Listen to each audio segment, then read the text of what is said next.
want you to hit me as hard as you can. If you could take the red pill, would you? Would you want to see the world as it is, or how others see it for you? Well, after nearly 2 decades, the franchise that started it all is still very relevant. The imprint of what Lana and Lilly Wachowski created is undeniable in modern cinema. And now, Neo and Trinity return for yet another gravity-defying adventure into the unknown with The Matrix Resurrections. Keanu Reeves and Carrie-Anne are back, and yes, there is a creative and mostly believable way they reappear. Well, at least in this weird world. Jada Pinkett Smith, who starred in The Matrix Reloaded and The Matrix Revolutions, also makes a comeback for this chapter. The new cast includes Christina Ricci, Jessica Henwick, Priyanka Chopra Jonas, Jonathan Groff, Yahya Abdul Mateen II, and Neil Patrick Harris. Are you ready to follow the White Rabbit down the rabbit hole? Let's go. Now, the last time we saw Neo and Trinity, they had made the ultimate sacrifice. So how have they returned for the sequel? Well, I'll let you find that out. Frankly, I'm keeping this take especially spoiler-free. However, Neo, also known as Thomas A. Anderson, is now part of a team that created a successful series of video games. Of course, he does have to deal with a frustratingly arrogant boss played by Jonathan Groff, who appears to keep a few secrets of his own. And then there is a kind and familiar woman that Thomas keeps running into at the local coffee shop. The polite stranger appears to always have her children with her, and she doesn't seem to know him. Yet somehow he feels that they're connected. Well, perhaps Thomas's analyst, played by Neil Patrick Harris, can help him make sense of all he is going through. Or perhaps he needs to find his way back into the wild world that you can only find with a red pill. Spoiler alert, he very well may do that. Lana Wachowski has returned with a fascinating and generally engaging sequel. According to IMDb, the death of Lana's parents inspired the return of Neo and Trinity. Ironically, it's also the very reason why Lilly is not directly involved with the latest installment. It may have instilled the emotional connection for Lana, as opposed to Lilly, to take on this subject and the real-life heartbreak that helped bring such an intriguing tale for this new sci-fi adventure. Yet it's also filled with humor, as well as a sense of wonder and awe. It's a difficult film to discuss in depth without giving away too many specific plot devices or characters that play a role in, connecting to the previous films. Is this a vague description? Well, yeah, it is, but frankly, it's a much more satisfying experience going in with very little knowledge ahead of time. Hell, that's what I did. The Matrix Resurrections is closer in tone to the original film than Reloaded and Revolutions. At least that's the feeling I got.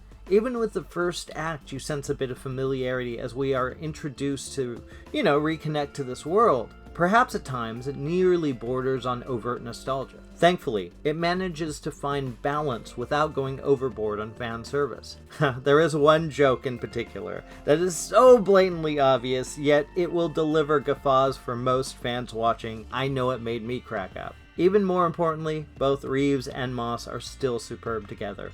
Instantaneously, the pair bring all that chemistry front and center. And considering she's been out of the action game for a bit, Moss still shines as one of the most underappreciated action heroines ever grace the silver screen. Whatever you think of the sequels, the two actors always made it look easy when they shined on screen together. It's no different here. One change that may not sit well with fans is that you won't be finding Hugo Weaving as Smith and Lawrence Fishburne as Morpheus. It's impossible to think of the original film and not think of them as well. Catching up with the first 3 films, you do kind of miss the energy that both actors brought. Thankfully, Jonathan Groff and Yahya Abdul Mateen II are well cast, helping to continue the story and richly add to the lore. Love and Monsters star Jessica Henwick is especially good as Bugs as well. Henwick brings much of the same energy that Carrie-Anne gave us with the original trilogy. The cast, old and new, all bring their best to this insane journey. Sure, you may miss Fishburne and Weaving, but the casting never feels out of place here.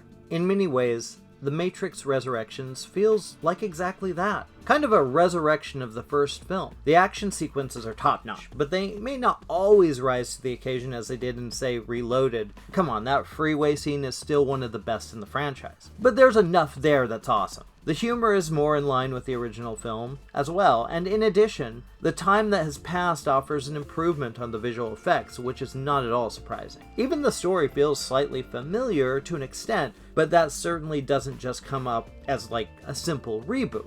Even without Lilly's involvement, Lana has found a way to make what is perhaps the best in the series since we first took the trip way back in 1999. Now forget that, it is the best since the original. Lana Wachowski's The Matrix Resurrections is a lively and thrilling sequel. It returns to the first feature's roots with humor and action. Keanu Reeves and Carrie-Anne haven't lost an ounce of their shockingly good chemistry, and their continued story will likely please those of you who can't get enough of The Matrix. While I appreciated the entire cast, Jonathan Groff, Neil Patrick Harris, Yahya Abdul Mateen II, and Jessica Henwick are standouts. And then there is a synth-heavy score that sets the right tone and mood that has resonated throughout all 4 films. Look, if you appreciate this franchise, there's little doubt that you won't enjoy this trippy excursion down memory lane. So I ask again, the red or the blue? Which do you choose? Well, either way, you'll want to check out this return into the Matrix. I'm giving this an 8 out of 10. We can't see it, but we're all trapped inside these strange repeating loops.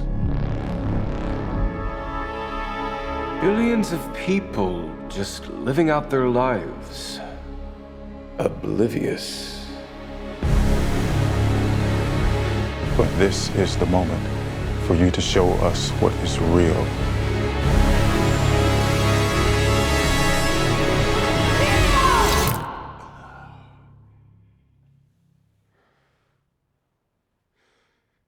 I remember this.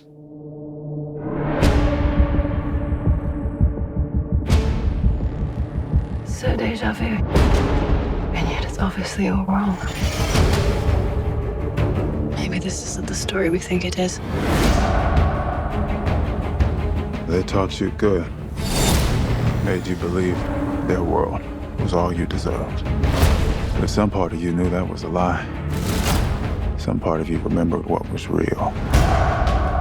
It's so easy to forget how much noise the Matrix pumps into your head.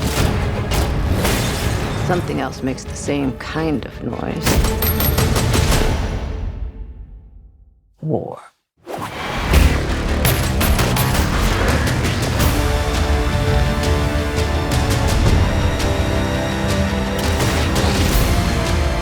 What happens to Nia?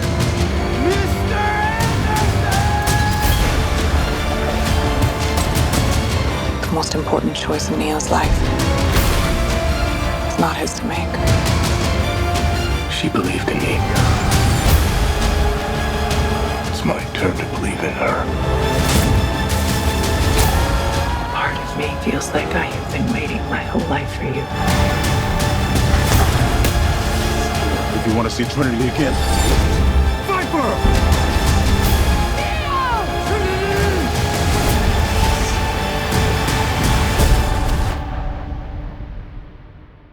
I saw this in a dream.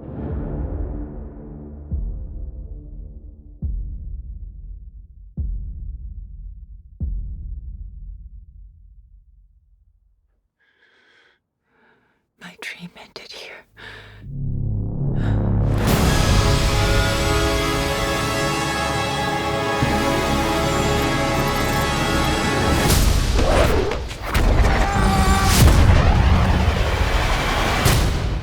I still know Kung Fu. Keep checking for other reviews, interviews, news, everything you can look for under the Hollywood sun at JoBlo.com.